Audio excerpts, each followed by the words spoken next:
రైట్గా వెలుగు దినపత్రిక చూద్దాం. ఇండియాపై మరో 25% టారిఫ్లు ప్రకటించిన ఏం మెంటల్ లేసింది. 83 ఏళ్ళు ప్రకటించిన అమెరికా ప్రెసిడెంట్ ట్రంప్ మొత్తం 50% చేరిన సుంకాలు నేటి నుంచి 25%, 27 నుంచి అదనపు 25 సుంకాలు అమల్లోకి రాబోతా ఉన్నాయట. ఇక బీసీ రిజర్వేషన్లకు మోడీనే అడ్డంకి, తెలంగాణ ప్రజల శక్తిని తక్కువగా అంచనా వేయొద్దు, బీసీ బిల్లులను ఆమోదించకపోతే గద్దె దింపుతాం సీఎం రేవంత్ రెడ్డి. బీసీ రిజర్వేషన్ల పెంపు మోడీకి ఏమాత్రం ఇష్టం లేదు. కిషన్ రెడ్డి, బండి సంజయ్, రామచంద్రరావుకు తెలంగాణలో బీసీల ఓట్లు అక్కర్లేదా? ఇప్పుడు ఢిల్లీకి వచ్చి డిమాండ్ చేస్తున్నాం, వినకపోతే గల్లీలో పట్టుకుంటాం. లోక్సభ ఎన్నికల్లో బీజేపీకి 150 సీట్లు కూడా రానివ్వం. 100 ఏళ్లలో కులగణన చేసిన ప్రభుత్వం ఏదీ లేదు, ఆల్రెడీ బీహార్ చేసింది. కానీ ఇక మాకు ఆ ఛాన్స్ దక్కితే మోడీ కడుపు మండుతుంది, ఆల్రెడీ కర్ణాటక చేసింది. బీసీలపై కక్ష కట్టి కేసీఆర్ చట్టం తెచ్చిండు, ఏపీ కూడా చేసింది. అది రిజర్వేషన్ల గుదిబండ, దాన్ని మార్చేందుకు ఆర్డినెన్స్ తెస్తే దాన్ని ఆమోదిస్తలేరు.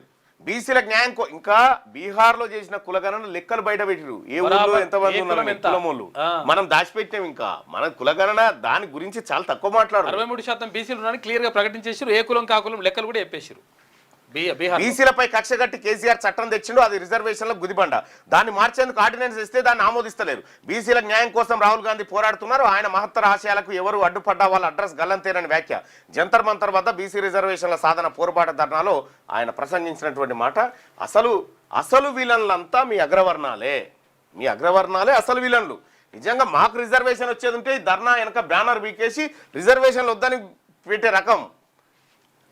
మీ వెంట మేము ఉంటాం, బీసీ రిజర్వేషన్ల కోసం పార్లమెంట్లో గలం విప్పుతాం, జంతర్ మంతర్ ధర్నాలో ఇండియా కూటమి ఎంపీలు వెల్లడించారు. అంటే ఐక్యంగా పోరాడదాం, బీసీ రిజర్వేషన్లు సాధించుకుందాం, జంతర్ మంతర్ ధర్నాలో మంత్రుల పిలుపు. బీసీ ధర్నా సక్సెస్, రాష్ట్రం నుంచి 2000 మందికి పైగా హాజరు, మద్దతుగా తరలి వచ్చిన ఇండియా కూటమి ఎంపీలు, ఆహ్వానించినా స్పందించని బీజేపీ బీఆర్ఎస్ నేతలు. ఇక తెలంగాణకు న్యాయం జరిగే వరకు ఇండియా కూటమి మొత్తం మద్దతుగా నిలుస్తుంది.